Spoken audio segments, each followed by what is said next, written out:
Eric Hawkins on your left, Brad Nelson on your right. It's Affinity versus Death Shadow Aggro. This should be a little bit interesting to watch. This Death Shadow deck is very different, but it is very powerful. Sam Black, a big proponent of this deck. He's a very large fan, likes it a lot, thinks it's one of, if not the best decks in Modern, and we're going to see how Affinity does against it. Hawkins on 6 cards with an Ornithopter. Vault Scourge going to bring him down to 18, along with the Blinkmoth Nexus, and we're underway here in round 10. And the same thing that I talked about last round in the Infect versus Dredge matchup, also true here. I like these decks a lot because they both do a lot for 0 mana. Yep. It's a Mishra's Bauble. A card that we don't see a lot of, so we'll let you take a look at it. A Cold Snap favorite. Yep. Oh, yeah. The old Bauble. Brad will play a Wooded Foothill. So this one, with the Bauble, you sacrifice it. You look at the top card of target player's library.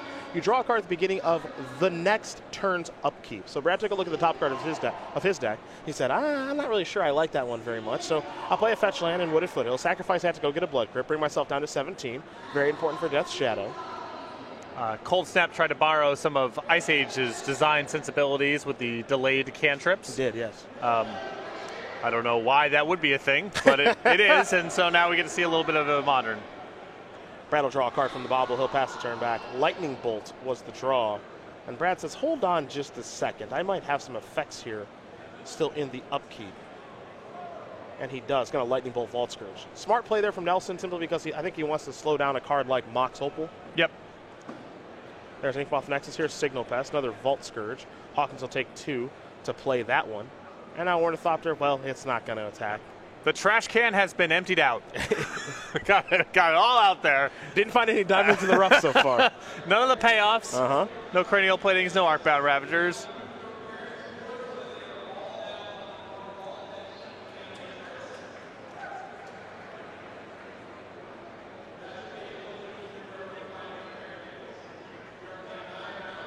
See what Nelson asks for a second turn of the game. He's going to sacrifice a Windswept Heath. I never liked the Affinity matchup when I was playing Zoo the last time around because I felt the decks were about as fast and about as powerful, but I was taking a ton of damage off my own lands and they were not, and that felt like the tipping point. I'm curious. Brad's deck obviously has a lot of the same issues. It's dealing damage to itself on purpose. But is the mixture of Temur Battle Rage plus Become Immense enough power to play over the top or get a kill an extra turn faster that it's worth it? Street Wraith, got to bring Nelson down to 12. Gets a new card. And now here is Death Shadow. It is online, and we'll take a look at the powerful deck. The namesake card of the deck, and how it might kill Eric Hawkins very soon here. Now it gets -X, where X is your life total. So it gets -12, so it's just a 1/1. It's not even good. No. Nothing impressive about this at all. But I've got a feeling it's going to get a little bit more impressive as this game does go.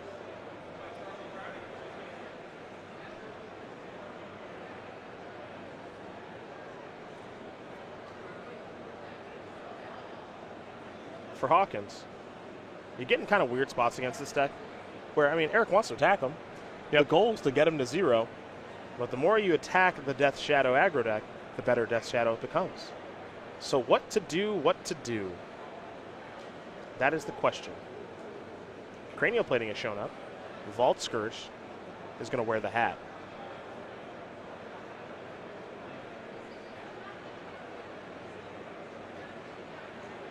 I think Nelson with a Lightning Bolt in hand if he wants to break this up. Mm-hmm. Or if he wants a Lightning Bolt himself. Also an option? Yeah. That one's certainly in play. A weird thing to say, but it's in play. Probably have to kill the Vault Scourge because Eric gets all the life back that you're picking up. Yeah. Unless you had Temur Battle Rage. That's the only card that could make that change the equation a little bit. He plays 4 copies of it. Here come the Knuckleheads. Nelson reaching for the mana. I think we're going to see that Lightning Bolt that you mentioned. There it is to take care of the Vault Scourge. So 1 point's going to come through. Nelson's going to fall down to 11. And now Death Shadow is a 2/2. Time for Nelson's 3rd turn of the game, I believe. So he has a very land-heavy hand. Yes, it does.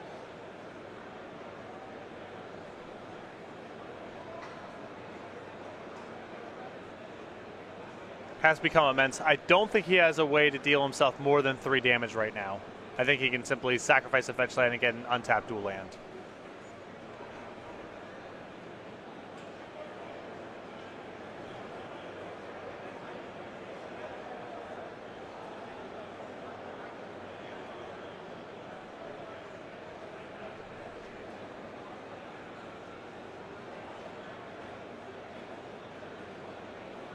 Mutagenic growth become Oh, immense. never mind. Okay, so mutagenic growth plus the fetch land plus the dual land is 5. So he can get himself down to 6. Which makes Death Shadow a 7/7. Is that right? Then mutagenic growth is 9. Then become immense is 15. So Yeah. a point short by my read of things. Yeah, a little short. But if he does that, then he might just die. Right. You know. He sort of needs to kind of hang back and keep up appearances and then burst down in one turn. Yeah. But without Temur Battle Rage, without an effect that gives trample, the problem is next turn Hawkins is going to have access to a sea of chump blockers. He's got his various creature lands down there, and he can just say, okay, I'll put Cranial Plating on my Ornithopter, attack with that, pass with a lot of blockers back. So this might be Nelson's one window to get in a bunch of damage, and then maybe he can draw to a Lightning Bolt or something else next turn.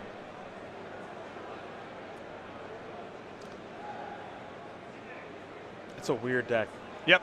It's because you have to play this balancing act of your life total and their life total when you're playing Death Shadow. It's also the quintessential Modern deck in that it kills in 3 turns and the game takes 20 minutes somehow. Yeah. That's very true. It's very, very true. All right, in.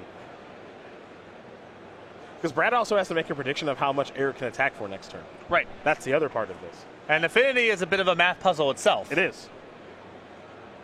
So there's a lot of things going on in that head right now. That's the reason this turn's taking so long.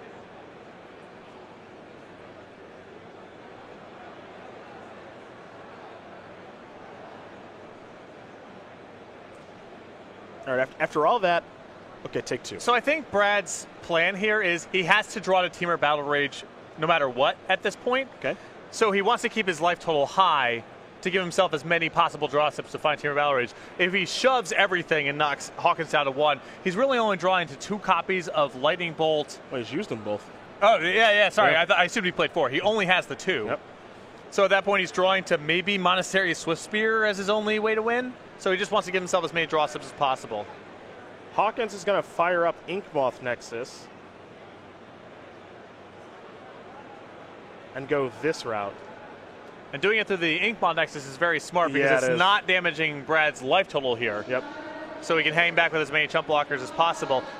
Based on the nature of Brad's hand, I don't think it matters if he draws Temur Battle Rage. I think it's going to be a trillion, Yeah. but this is still the right line to take. Yeah.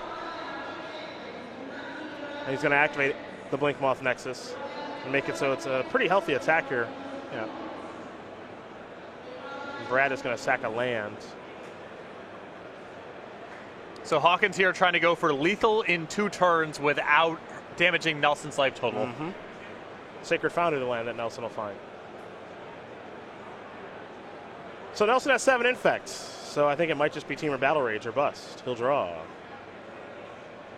Or was it a regular Gataxian? A redraw. A redraw. That's not it. And Eric Hawkins going to win game number 1 here over Brad Nelson. Affinity up a game here over Death's Shadow Aggro. And Nelson looks a little frustrated. Maybe he thinks he let that game get away. I don't know. I think he played pretty solid, but you're looking at a deck here with 10, 11, 12, 13, 14, 15, 17 lands total, and I think Brad drew at least 6 or 7. He drew quite a few. And there were a couple spots there where even something like Monastery Swift Spear might have been enough for him to cobble together lethal by the nature of his hand. So a little frustration there on the flood out. I think Nelson took the right line there to try to give himself the cushion necessary, give himself as many draw steps as possible, but Hawkins having access to Cranial Plating plus an infect creature was really bad for Nelson's line. Well, to the sideboards we are going to go. So we take a look here at Brad Nelson to start. A Forest Nile Spellbomb, a Grafdigger's Cage, 2 Path to Exile, Dismember Ranger of Eos, a Tarmogoyf, 2 Hooting Mandrills, 2 Inquisition of Kozilek, a Stony Silence, an Ancient Grudge, and a Pyroclasm. So this matchup is still a pure race after board. A lot of Nelson's sideboard is, all right, I'm going to be playing against removal. I need to be able to play a longer game with things like Ranger of Eos, Tarmogoyf, and Hooting Mandrills. Not quite that kind of matchup here. I think he still wants to be fast, try to maximize his fast kills as much as possible. I do like the Ancient Grudge, the Stony Silence, the 2 copies of Path to Exile, and you could talk me into the Dismember as well. Other side of things here for Eric Hawkins, 2 Thoughtseize, 2 Spellskite, 2 Whip Flare, 2 Ancient Grudge, 2 Gearpow Aether Grid, and that's Champion, a Dismember, a Relic of Progenitus, a Grafdigger's Cage, and a Gut Shot. I would probably shuffle up and present the same 16. I sideboard very light with Affinity. That's kind of my instinct. I think people over sideboard with this deck a lot. Maybe the 2 copies of Spellskite, you're playing against a deck with lightning bolts and creatures that Spellskites can block. But I wouldn't even mess around with things like the 1 Dismember. I don't think that's powerful enough in this matchup, and I think Hawkins' best plan, much like Nelson's best plan, is just to maximize the speed and efficiency of the deck. Well, these players will shuffle up, get ready here for game number 2, so we'll move along very quickly to the StarCityGames.com. A weekly sale that's taking place. It ends at Monday. We got some cool stuff going on. Yeah, every week at StarCityGames.com, there is a new weekly sale. Starts Monday, 11 o'clock Eastern Time, so make sure to be checking back to the website once a week. Check out what the sales are. This week, 10% off all non-English singles. So you can get your hands on Japanese Eternal Witness, Russian Simian Spirit Guide, also Japanese Akroma's Memorial. And? A German Elspeth. There you go. Hey. Yeah. I'm impressed that you noticed them all. Probably several other cards as well. So StarCityGames.com. Make sure to head over to the website before Monday, 11 o'clock Eastern Time this week, because the sale will end. But make sure to be checking back, as there is a new sale every week. Back to the feature match area we do go. Players are going to take a look at their opening hands. As they take a look, let's learn a little more about Brad Nelson very quickly, shall we? Because I know people don't know who he is, so I think we should probably take a moment. What do you say? Sure. Learn more about Big Brad. Relatively unknown local opponent. Yeah. Just 30 from Roanoke, Virginia. 8 open top 8s, 1 open win, 2 invitational top 8s, 1 win. And the first Players Champion. Yep. And he's looking to get back to the Players Championship this year. It'll be his 3rd time there. It'd be 3 for 3 if he's able to qualify and get there again. And he said, I'm going to try to use this weekend to do so. As he's going to start things off with a Wild Nikado. I believe on social media he referred to this tournament as a PCQ. Yes. Yes, he did. It's a Verdant Catacombs getting a stomping ground for the powerful Kitty Cat. And now Mishra's Bobble. Scope out the goods. Let's see what you got going on over there, Eric Hawkins. I want to know. Brad gets a draw, and Eric gets a draw for his turn. To Mr. Hawkins we go. A Darksteel Citadel. And now to Springleaf Drum. Not at the fastest start, but we know that Affinity likes to build it up a little bit. Another Bauble. Brad is going to take a look at his top card, maybe. Yes. Could inform whether or not he wants to shuffle with a fetch land. Absolutely. Talked to Brad about the inclusion of Mishra's Bauble in this deck. I didn't quite get it at first, but it's the fact that you can kind of manipulate your draw, but also you have the opportunity to see your opponent's top card, know exactly what they're working with in combination with Gitaxian Plate. Also, once your deck's playing Street Wraith, you are just sort of saying I'm in the market for everything that can cycle. Yep. That's 0 mana, because this deck is about assembling the combo of Temur Battle Rage, Become Immense, and one of the creatures. Godless Shrine is here to turn on Nikado completely, and now Stony Silence. That's a fun of. Okay. Yep. This is a lot to handle. Yes, it is. Ornithopter in the house. Blinkmoth Nexus in the house. And that'll be Hawkins' turn. Back to Nelson we go. Also, all these cantrips help a lot with the sideboard a bunch of one-of strategy. That's one copy of Stony Silence, but Brad gets to find his a lot more frequently than you would think, because, well, the Street Wraths and Mishra's Baubles and so forth. Cycle the Street Wraith. Down to 13 goes Nelson. He got it with 3 more damage with the Wild Nikado, as we saw. And Arid Mason, a passing of the turn. Arcbound Ravager. And now past that turn, Nelson going to lose a little bit more life.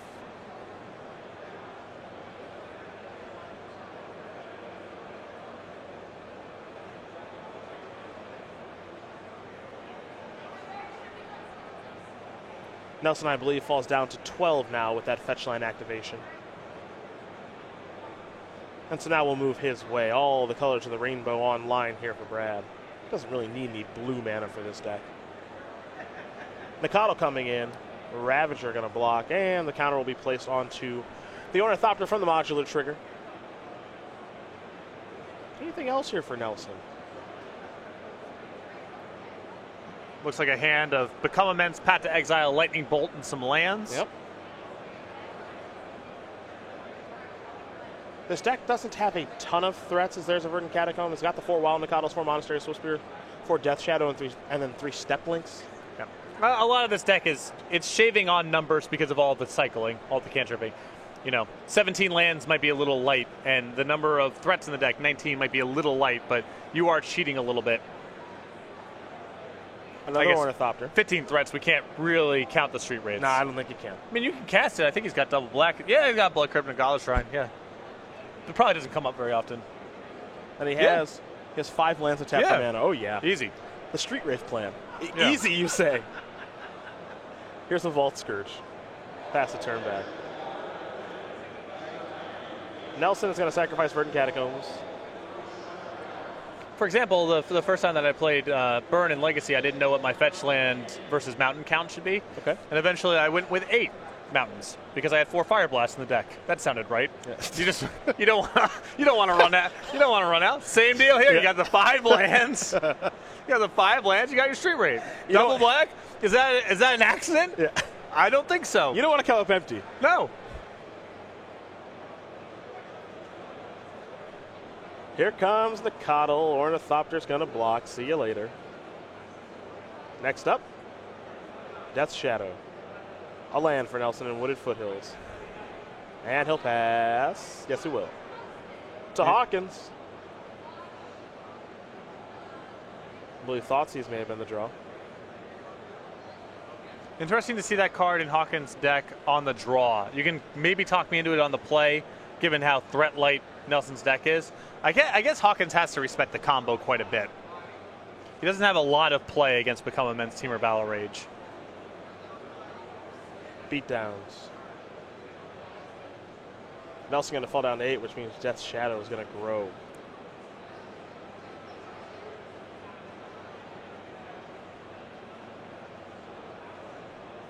Hawkins, of course, gains a little bit of life in that exchange, but the more you hit Nelson, the more his best creature gets angry. Spellskite. That resolves. And path that. I think Brad might be clear for takeoff here. Yep.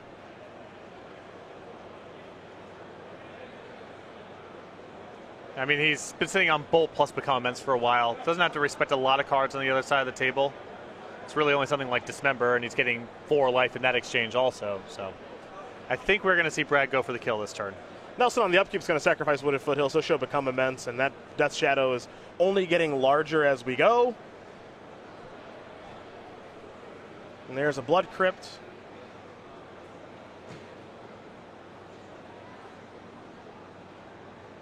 And Hawkins does a little bit of math, and he says, all right, I am very dead. You are correct. As Brad Nelson is going to win game number 2 here over Eric Hawkins, Death's Shadow aggro.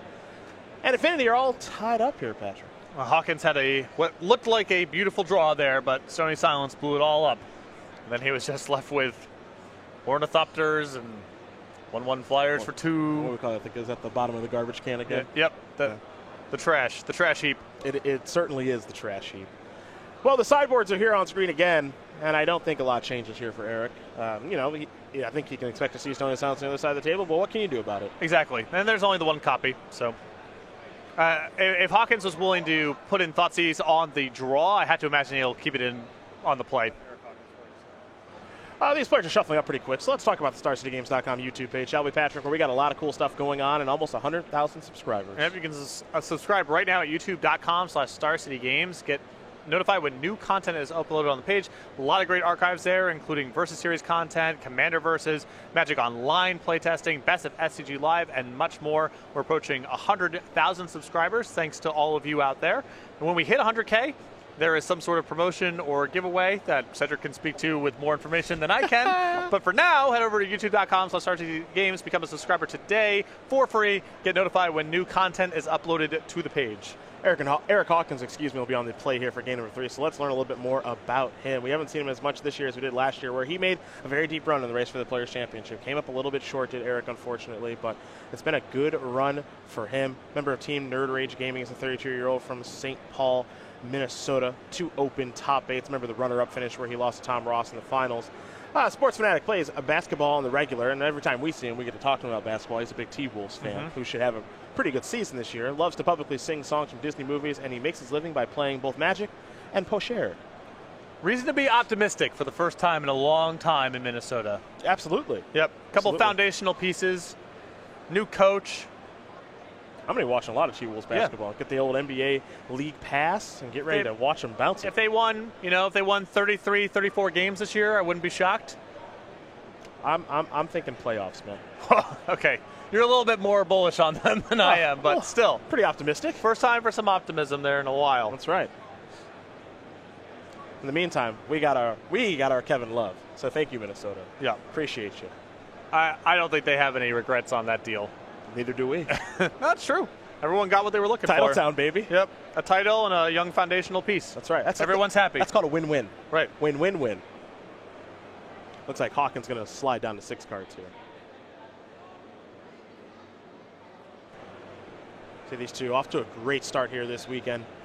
Both of them 9-0, having some fun in the feature match area. One of them is going to walk out of this one 10-0 and in prime shape to top 8 this tournament.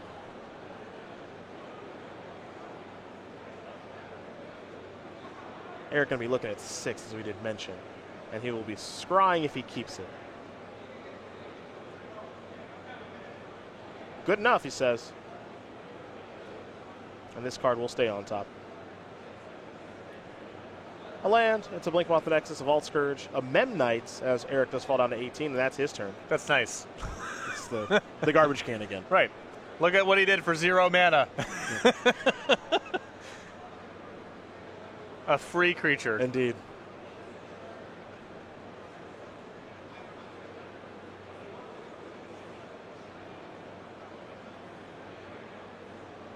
And now it begins. Already complicated. In the tank. This deck is really tough to play. And Mishra's Bauble is just another piece of, it's small percentages, but the timing of it and where you're targeting does matter. Gitaxian Probe. We'll see Eric's hand of Archbound Ravager, Spellskite, and another Blink-Moth Nexus. So his hand is real. Real good hand. Yep. Really good mulligan. Yep. I gotta say. And he scried to the top. Yeah.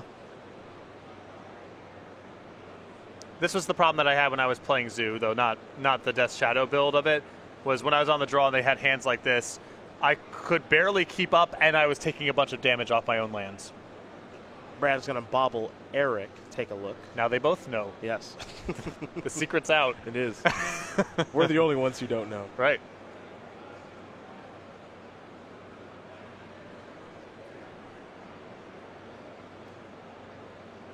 So much fun to watch someone very skilled play this Death Shadow deck because it's really hard, but if you get it all right, it's a very hard deck to beat. Remember, Nelson has a card coming at the beginning of Eric's upkeep because of the bobble trigger. He knows exactly what Eric's hand is with that Archbound Ravager, the Blink-Moth Nexus, and the Spellskite. All the info. Now he's just got to figure out, okay, how do I work my way around all of this?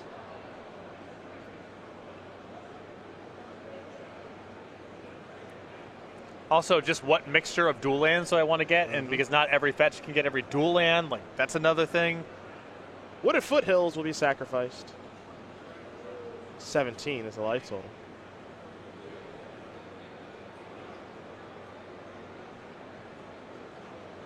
And there's a Blood Crypt.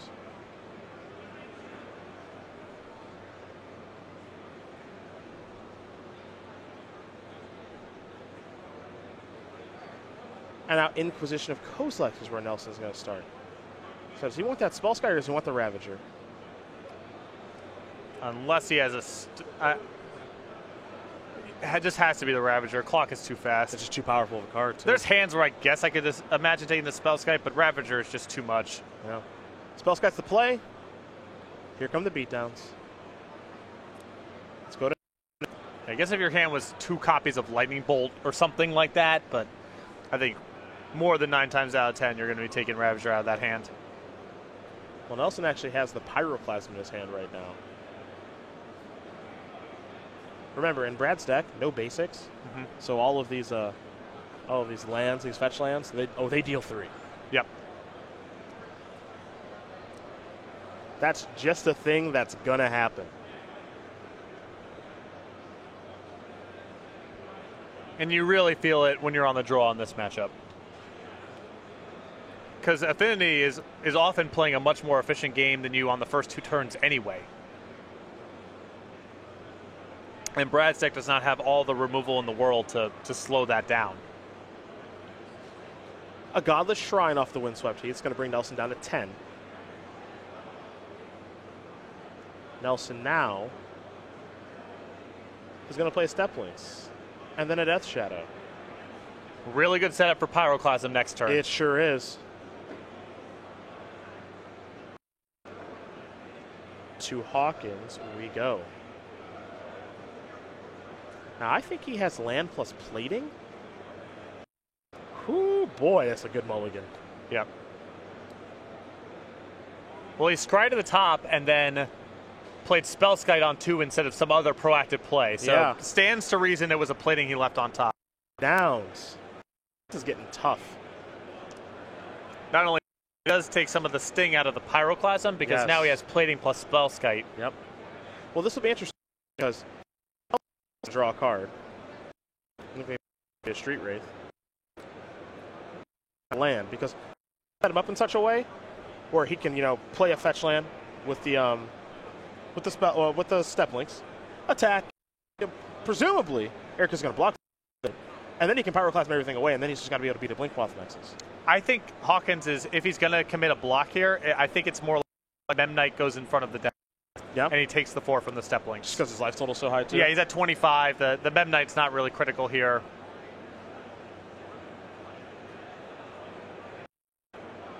So just move the plating onto a flyer. Well, Brad's coming in with both.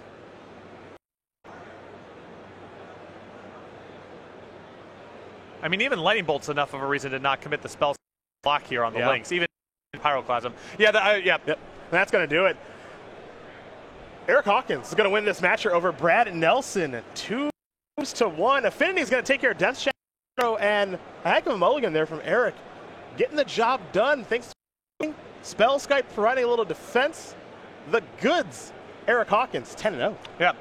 To Eric Hawkins, and that feels pretty close to me when I was playing my build of Zoo. I was trying